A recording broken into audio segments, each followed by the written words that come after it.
Hello friends. So today we will start our second chapter, the electoral process, political science, class 10.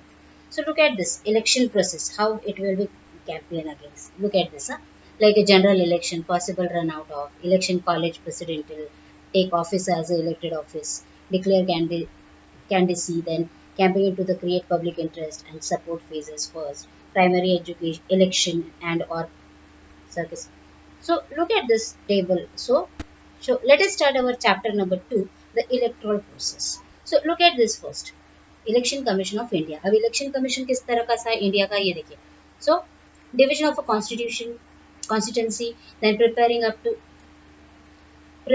up to date list of the all valid voters, then notified dates and schedule of elections, then preparing to date list of the all valid voters, declared the election results, fixed and limit the election expenses and code of conduct, then security of the nomination papers, then settle down disputes referred to by the president. अब हम type of elections देखेंगे तो we have seen the three types of election: general election, midterm election and by election. So let us start our chapter. In this chapter we have seen how to conduct the election, who will take the charges of means who will just organize the election, whatever the name of that person, he is the chief election commissioner, then he will just declare the dates, he make the schedule, he make the timetables, all the things he will do. Okay, so let us start our chapter. Election have played a major role in the working of Indian democracy. Elections and representations are a two very important process in democracy. अब देखिए election जो है हमारे देश, हमारी India democratic country है, तो इस कंट्री में इलेक्शन का सबसे महत्वपूर्ण पहलू जो हम कह सकते हैं कि इलेक्शन के बगैर किसी का भी चुनाव नहीं किया जाता है. Nobody can choose, right? So election and representation are two very important process of democracy. अब डेमोक्रेसी के दो महत्वपूर्ण भाग क्या बताए गए हैं, इलेक्शन और रिप्रेजेंटेशन. जो भी इलेक्शन होता है उसे रिप्रेजेंट कौन करता है, किस तरह से करता है, क्या पर्याय है, क्या क्या जरिया है उसका, we have seen in that. We know that people representatives are selected through election. Elections help to bring changes in the power through peaceful means. Different political parties get an opportunity to rule. Policy of a government and life of society also changes. अब देखिए election क्या है. So election it is a power, peaceful power. किसी के भी हाथ में सत्ता आने के बाद, अब जैसे कि हमारे प्रधानमंत्री मोदी जी हैं, he will be our prime minister, so he can take so many decisions, so many things. वो बहुत सारी चेंजेस कर रहे हैं, बहुत सारी नई चीज़ें ला रहे हैं. हमारे को पता चल रहा है कि किस तरह से इलेक्शंस हो रहे हैं, किस तरह से उनका उपयोग हमारे लिए पीसफुल है. Different political parties get an opportunity to rule. Policy of a government and life of a society also change. और तो और इससे क्या होता है, गवर्नमेंट की जो पॉलिसीज वो भी चेंज होती है, सोसाइटी लाइफ भी चेंज होती है. हर रोजमर्रा जिंदगी में बदलाव दिखते हैं हमको. We expect that the representatives we elect should be efficient, honest and trustworthy, and that they should respect the opinion of people. अब जो भी इंसान चुनते हैं, हमारे जैसे एमपी हो, मीन्स मेंबर ऑफ पार्लियामेंट चुनते हैं, या फिर हमारे ग्राम पंचायत में सरपंच चुने जाते हैं, तो हम उन्हें चुनने के बाद वो इंसान कैसा होना चाहिए, जो हमारा रिप्रेजेंट करेगा, जो हमें रिप्रेजेंट करे, वो किस तरह का होना चाहिए.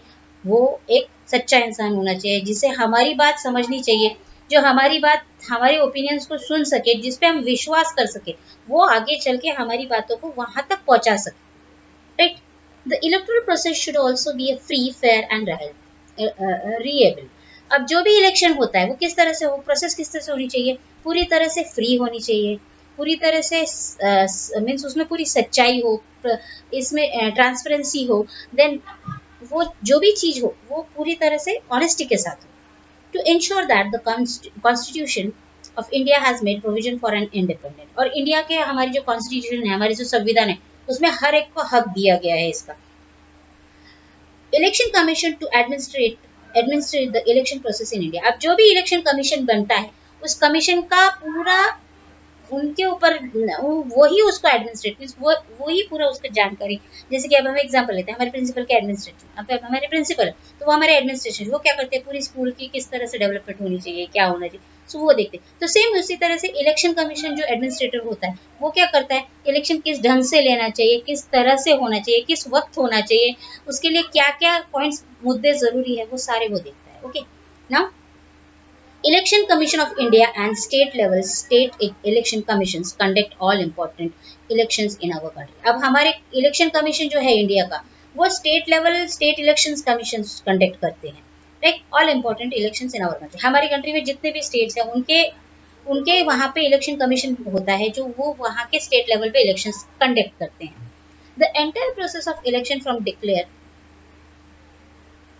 declare the date of election to the declaration of the of a result is carried out under the direction and control of the election bureau.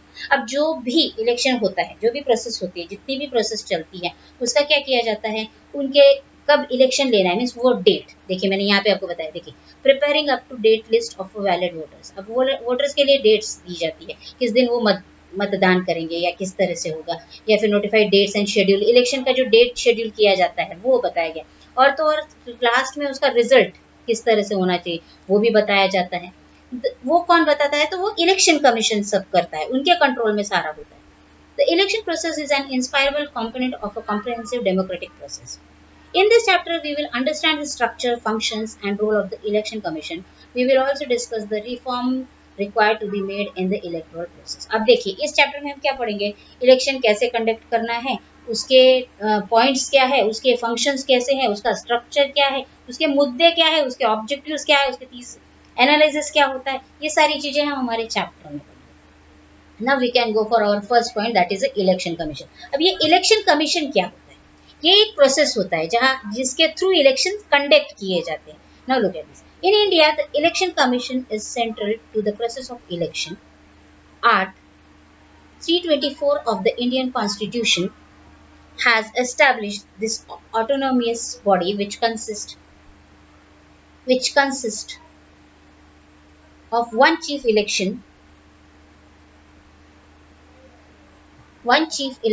commissioner and two other commissioners. अब देखिए ये जो भी इंडियन का election process होता है, right, ये process कैसे है, इसका जो है संविधान जो कहा गया है कि कॉन्स्टिट्यूशन में लिखा गया है कि किस तरह से इलेक्शन कंडक्ट होने वाला है.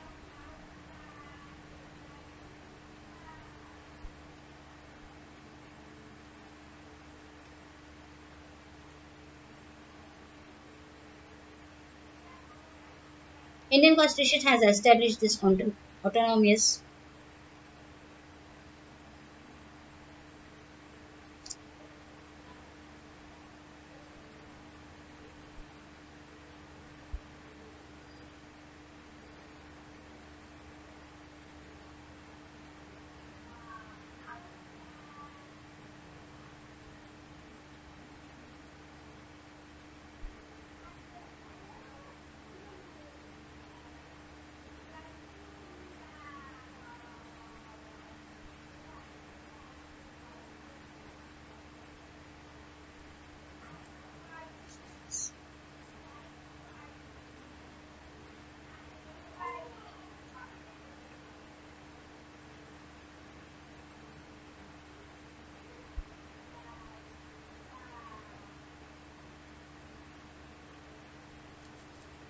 sorry for the interruption. In India, the Election Commission is central to the process of election. Art 324 of the Indian Constitution has established this autonomous body which consists the one chief election commissioner and two other commissioner. अब देखिए जो भी election commission होता है, right, जो भी हमारे central government mean central जो कमीशन इलेक्शन कमीशन का जो प्रोसेसिंग सिस्टम है वो किस तरह से है, तो इंडियन कॉन्स्टिट्यूशन में हमारी धारा जो कह सकते हैं 324, इसके दरम्यान जो उन्होंने एक एस्टैब्लिश किया है कॉन्स्टिट्यूशन का कि उसमें इलेक्शन कमीशन जो भी है चीफ इलेक्शन कमिश्नर होगा और उसके साथ और दो कमिश्नर इस काम को अंजाम देंगे. जो भी होगा वो पूरी टीम के तहत काम करेंगे, right. Do you know, now look at this box, what is representation. अब रिप्रेजेंटेशन क्या होता है, तो मैं कह सकती हूँ कि मैं मेरी स्कूल की तरफ से मेरे प्रोजेक्ट को रिप्रेजेंटेशन कर रही हूँ, मीन्स प्रेजेंट कर रही हूँ ना, सामने वाले को मैं बता रही हूँ कि मैं मेरे स्कूल का ये प्रोजेक्ट सामने प्रेजेंट कर रही हूँ. तो सेम इलेक्शन में भी होता है. अब इलेक्शन में कोई भी इंसान हमारी तरफ से मीन्स जनता की तरफ से खड़ा होता है. Okay, so democracy is the representative democracy. अब डेमोक्रेसी में, मॉडर्न डेमोक्रेसी जो भी हमारी है, उसमें रिप्रेजेंटेटिव होता है। In a democracy it is not possible to involve the entire population in the decision making process. अब मैं कहूंगी कि करोड़ों की संख्या है तो उन सबको डिसीजन मेकिंग में इन्वॉल्व करो, होगा क्या? पॉसिबल नहीं हो सकता, क्योंकि हर इंसान की अपनी अपनी सोच है। तो सबकी मिला के एक इंसान उस चीज को, उस सोच को वहां तक पहुंचाने की कोशिश करता है, उसे हम रिप्रेजेंटेटिव कह सकते हैं हमारा। This is result in the starting of the practice of electing some people on behalf of entire population as a representative who would run the government. अब वो क्या करता है? अब देखिए, हमारे पूरे देश को कौन चलाता है? तो हमारे नरेंद्र मोदी जी चलाते हैं, हमारा प्राइम मिनिस्टर। सो वो हमारे रिप्रेजेंटेटिव है ना, वो हमारी तरफ से डिसीजन मेकिंग करते हैं, वो हमारी तरफ से हमारी सरकार को हर तरह से इस इंक्लूड करते हैं या फिर चलाने की कोशिश करते हैं। The representatives from the government are expected to the responsibility to the people and give preference to the welfare of the people. अब देखिए, जो भी है वेलफेयर हो हमारा, जो भी है वो सारा हमारा गवर्नमेंट करता है, right? Now do you know what is, अब कौन थे हमारे इलेक्शन कमीशन के सबसे पहले चीफ कमिश्नर इलेक्शन कमीशन के? तो सुकुमार सेन जी थे, जो सिविल सर्विसेज पास करके, जो ब्रिटिश रूल ने स्टार्ट की थी, जैसे अभी हम एमपीएससी यूपीएससी करते हैं, उससे आईएएस होते हैं, आईपीएस होते हैं। सो सिविल सर्विस में भी ये इलेक्शन कमीशन, जो चीफ इलेक्शन कमिश्नर बनता है, वो आफ्टर इंडिपेंडेंस में सुकुमार सेन जी थे, जो वो पहले व्यक्ति थे जो हमारे इलेक्शन कमिश्नर चुने गए थे। और वो भी कब चुने गए थे? जब British rule service, civil services start हुए थे, उन्होंने वो एग्जाम पास करके वो चुने गए। He was given the charge of election commission after the election commission was establish in 1950। जब 1950 में 1950 में इलेक्शन कमीशन एस्टैब्लिश हुआ, स्थापित हुआ, उसके बाद उन्हें वो चार्ज दिया गया कि वो हमारे देश के पहले इलेक्शन कमिश्नर थे। Mister Sen efficiently handled the responsibility of the election commission in extremely advisable condition. उन्होंने वो जो उनकी जिम्मेदारी थी, वो जो रिस्पांसिबिलिटी थी, he just done very well in that time. Okay, so look at the page number 76. We have seen the page number 75. In that we have seen the topic election किस तरह से कंडक्ट होना चाहिए, decision making क्या होता है, representatives क्या होते हैं। So in 76 page number, the president appoint the election commissioner. अब जो भी इलेक्शन कमिश्नर चुना जाता है, उसे कौन अपॉइंट करता है? तो हमारे प्रेसिडेंट अपॉइंट करता है। The chief election commissioner can't be removed from his post earlier on an account of any political reason. वो अपनी पोस्ट को किसी भी पॉलिटिकल रीजन की वजह से रिमूव नहीं कर सकता। This is necessary so as to preserve the independence of election commission. अब ये प्रिजर्व रखा गया है इलेक्शन कमीशन का इंडिपेंडेंस की, जो भी है नेसेसरी है।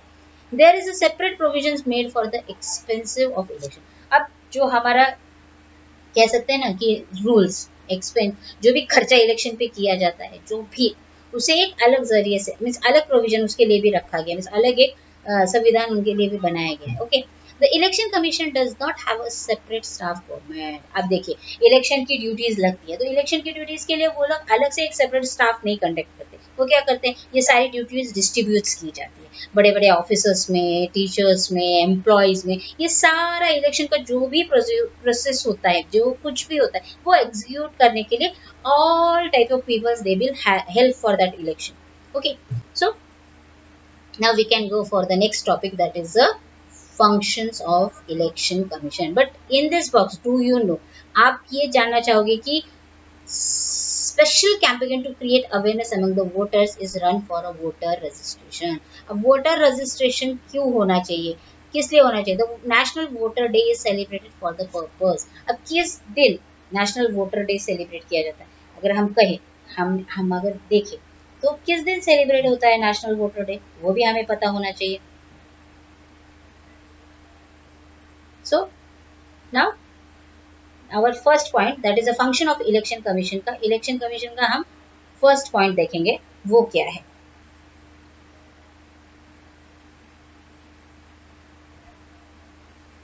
So preparing the voter list.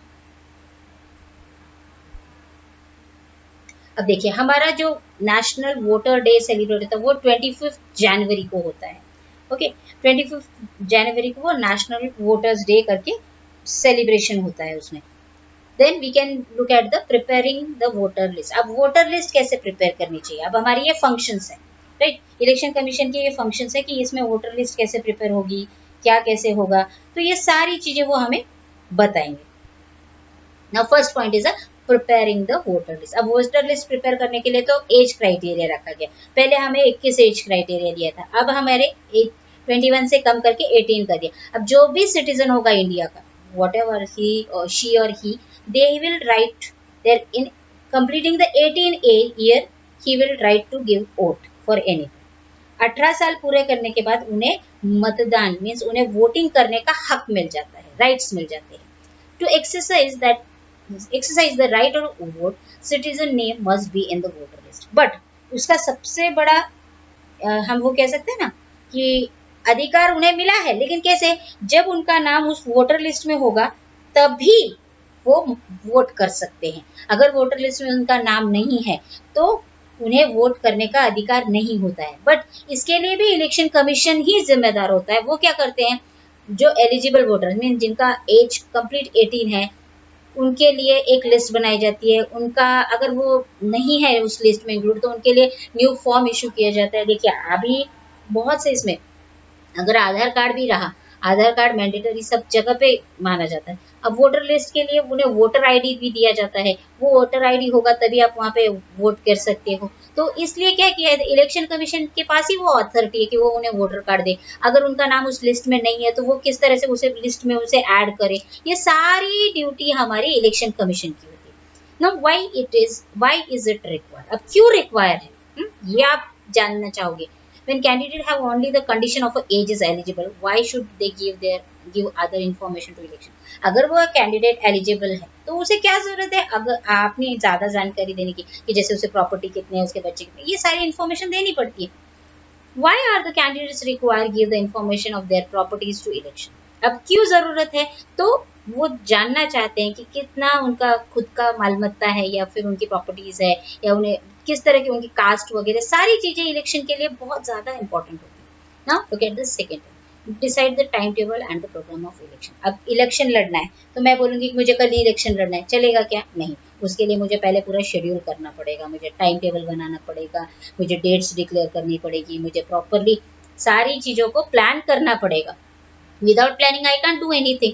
So in election also same thing happen, we have to plan a timetable, किस दिन इलेक्शन लेना है, किस दिन रिजल्ट डिक्लेयर करना है। So all this things we have decided in our election programme. Alright, the conduct of election is entirely the responsibility of election commission. अब जो भी इलेक्शन कंडक्ट करना है वो किसकी जिम्मेदारी होती है, इलेक्शन कमीशन की जिम्मेदारी होती है। उन्हीं को डिसाइड करना होता है कि वो किस दिन इलेक्शन लेंगे, कितने टप्पों में इलेक्शंस लेंगे, कितने दिन लगेंगे इलेक्शंस को, किसके कितने दिनों के बाद वो उसे डिक्लेयर करेंगे। और तो और ये भी एक है, conduct election and how many stage to hold elections in every state. अब हर स्टेट में इलेक्शन लेना है तो हर स्टेट में एक ही दिन में इलेक्शंस तो हो ही नहीं सकते, तो हर स्टेट में इलेक्शन लेने के लिए अलग अलग डेट्स डिक्लेयर करनी पड़ेगी, स्टेजेस देने पड़ेंगे, होल्ड करना पड़ेगा। So many things happen in deciding timetables and programme of election. Now we can go for a third point, that is a security of the application of candidate. अब candidate apply कर रहे हैं तो उनके लिए भी एक security deposit दिया जाता है, इलेक्शन डिपॉजिट्स होता है।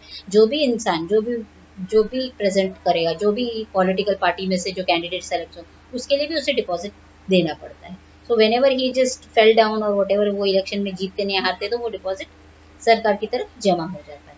So that is the candidate application of a candidate. हाँ, after the election dates are declared, every political party select the candidate to contest election। अब जो भी डेट डिक्लेयर हो गया कि इस दिन इलेक्शन होने वाला है, तो उसके पहले क्या होता है, इलेक्शन कमीशन में पॉलिटिकल पार्टीज होती है। उन पॉलिटिकल पार्टीज में से हर एक पार्टी में से एक एक इंसान उन्हें वहां पे चुन देना पड़ता है कि ये हमारी तरफ से नॉमिनेशन भरेगा, ये हमारी तरफ से फॉर्म भरेगा। Some candidate contest the election independently without the support of any party. कुछ ऐसे कैंडिडेट हैं जो किसी भी पॉलिटिकल पार्टी से बिलोंग नहीं करते, पर वो भी फॉर्म एप्लीकेबल होते हैं पॉलिटिक्स अपनी वो ये करने के लिए, एप्लीकेशन फॉर्म करने के लिए। Candidate of a political party as well as independent candidates have to fill the application which includes the information about their own self. और जो भी कैंडिडेट इंडिपेंडेंट फॉर्म भरते हैं उन्हें भी ये मैंडेटरी होता है कि वो उनकी पूरी इंफॉर्मेशन, सेल्फ इंफॉर्मेशन पूरी तरह से एप्लीकेशन में फिलअप करें। The election commission synchronize all the applications and allow the eligible candidate to the contest of election। और इलेक्शन कमीशन की ये जिम्मेदारी होती है कि वो उस फॉर्म को, जो भी एप्लीकेशन फॉर्म उन्होंने भरा है, वो पूरी तरह से चेकआउट करे, उसमें क्या है, त्रुटियां वगैरह प्रॉब्लम्स जो भी है वो पूरी तरह से सिंक्रोनाइज करे और उसी के बाद उस कैंडिडेट को वो फॉर्म मीन्स उसको एलिजिबल माने। Now fourth point, give recognise the political party. अब पॉलिटिकल पार्टीज को रिकॉग्नाइज किस तरह से किया जाए? We have a multi party systems in our country. अब हमारी कंट्री देखी जाए इंडिया, तो इंडिया में बहुत सारे पॉलिटिकल पार्टीज जैसे कि हो गया एनसीपी हो गया, मनसे हो गया, शिवसेना हो गया, जनता दल हो गया, बीजेपी हो गया, राष्ट्रवादी कांग्रेस, सो इतनी सारी पार्टीज है, right. New parties continue to be form और नई पार्टीज फॉर्म होती है। Split in the parties results in the formation of new parties. अब क्या होता है? स्प्लिट होती है, वो एक दूसरे में मर्ज होती है। और political parties are required to be recognised by the election commission और वो पार्टीज रिकॉग्नाइज की जाती है इलेक्शन कमीशन को। इलेक्शन कमीशन है also have a right to recognize any political party. The election commission also allot election symbols to the political। अब जैसे कि है देखिए, डी रिकॉग्नाइज की जाती है इलेक्शन कमीशन से पार्टीज और उन पार्टीज को सिंबल दिए जाते हैं। अब जैसे कि हम एग्जांपल ले लेते हैं, अभी इलेक्शंस में देखिए बीजेपी के पास कमल है, तो राष्ट्रवादी के पास घड़ी है, फिर कांग्रेस के पास पंजा है, शिवसेना के पास रेलवे इंजन या ऐसे धनुष बाण या फिर रेलवे इंजन, इस तरह के सिंबल्स हर पार्टी को प्रेजेंट किए जाते हैं। वो भी कौन देता है? तो इलेक्शन कमीशन ही वो सारे सिंबल्स अलॉट करता है उन्हें। Okay, now point number 5, to resolve any disputes relating the election commission. अब इलेक्शन कमीशन में जो होने वाली त्रुटियां हैं, जो प्रॉब्लम्स आते हैं इलेक्शन कर लेते वक्त, तो वो भी जो भी प्रॉब्लम्स आते हैं वो कौन सॉल्व करता है? तो वो इलेक्शन कमीशन ही सॉल्व करता है, right. The election commission has the responsibility of resolving any dispute that may arise regarding election. अब इलेक्शन के दरमियान जो भी प्रॉब्लम्स आ गए, दो पार्टीज में से एक साथ ऐसा हो गया, तो क्या होता है? वो कैंडिडेट जो भी है, एनी रीजन मीन्स अगर उसके किसी भी प्रॉब्लम में, फॉर्म में कोई थोड़ा भी प्रॉब्लम है, तो क्या होता है? उसे डिस्क्वालीफाई करके अगेन वो लोग री इलेक्शन कंडक्ट करते हैं। Particular constituency is the responsibility of election commission और ये सारी जिम्मेदारी किसकी होती है? इलेक्शन कमीशन की होती है। Now look at this, what will you do? आप क्या करोगे? Voting is our duty as well as our responsibility. देखिए, इस पे आप एक अच्छा से एस्से भी लिख सकते हो, voting is our duty as well as our responsibility. ये हमारी जिम्मेदारी भी है और ये हमारा कर्तव्य भी है। हम कह सकते हैं ना कि वोटिंग ये हमारी जिम्मेदारी तो है ही है, हमारा हक भी है और ये हमारी, कह सकते हैं ना, हक। तो look at this chart, government has to observe the code of conduct declared by the election. अब इलेक्शन कमीशन के दरमियान कोड ऑफ कंडक्ट दिया जाता है। अब जैसे कि पार्टीज दे, अब हर पार्टी में जैसे इलेक्शन के पहले कुछ उनके नेता आते हैं, हम ये करेंगे, बिजली देंगे, पानी देंगे, सो इस तरह के बहुत सारे कोड ऑफ कंडक्ट दिए जाते हैं। So who is the superior, the government of the election commission और ये? सो which two conditions among the following in the violations of a code of conduct? अब कोड ऑफ कंडक्ट के violations क्या होते हैं? The candidate distributes item of household use। अब candidate क्या करते हैं? कुछ कुछ घरगुती यूज की चीजें देते हैं। Promise made to resolve the water problems if elected, मैं अगर चुन के आता हूँ तो मैं आपके पानी की समस्या दूर कर दूंगा, ये कर दूंगा, वो कर दूंगा, बिजली आएगी, बिजली जाएगी। अगर आपने नायक पिक्चर देखा तो उसमें देखिए आपको, आपने उसका वो कोड ऑफ कंडक्ट वो बताता है कि बिजली आएगी नहीं जाएगी, सुख समृद्धि आएगी जाएगी, इस तरह के कोड ऑफ कंडक्ट दिए जाते हैं। To go from door to meet voter and request them to vote. अब और घर घर जाके उनसे हाथ जोड़ के कहा जाता है कि मुझे चुन के दो तो मैं आपकी आगे ये करूंगा, वो करूंगा। इस तरह की बहुत सारी चीजें हमें बताई जाती है। To appeal on the basis of a caste and religious to the get support, और ये कास्ट भी बहुत अहम भाग होती है, रिलीजियस अहम भाग होता है। Which of this rules would you include in the code of conduct for voter? अगर आपको बोला जाए कि आप इनमें से कौन से मुद्दे उसमें इंक्लूड करना चाहोगे, तो you should just make your own views also in own points also in this code of conduct. Now remember this, Sham Charan Negi from Himachal Pradesh was the first voter of India। हमारे देश के सबसे पहले मतदान करने वाले व्यक्ति। He exercised his right to vote on 25th October 1951 in a Lok Sabha election. उन्होंने सबसे पहला मतदान 25 अक्टूबर 1951 में लोकसभा जब इलेक्शन हुए थे उसमें उन्होंने उनका, वो पहले व्यक्ति थे जिन्होंने मतदान किया था। सो in our first part we will see In our first part we have seen the election commission, then function of a election commission. हमने दो मुद्दे देखे कि इलेक्शन कमीशन क्या होता है और फंक्शन ऑफ इलेक्शन कमीशन के पॉइंट्स क्या क्या है। तो इसमें हमने हमने वोटर लिस्ट के बारे में पढ़ा, उसके बाद हमने टाइम टेबल के बारे में पढ़ा, प्रोग्राम्स के बारे में पढ़ा, उसके बाद में हमने एप्लीकेशन कैंडिडेट का एप्लीकेशन कैसा होना चाहिए, फिर उनके पॉलिटिकल पार्टीज को कैसे रिकॉग्नाइज किया जाता है, फिर जो भी प्रॉब्लम्स है उसे किस तरह से सॉल्व किया जाता है। So when you like my video share with your friends. Thank you. This is new slide recording. We are going to record new data, that is types of election, general election, midterm elections, by elections.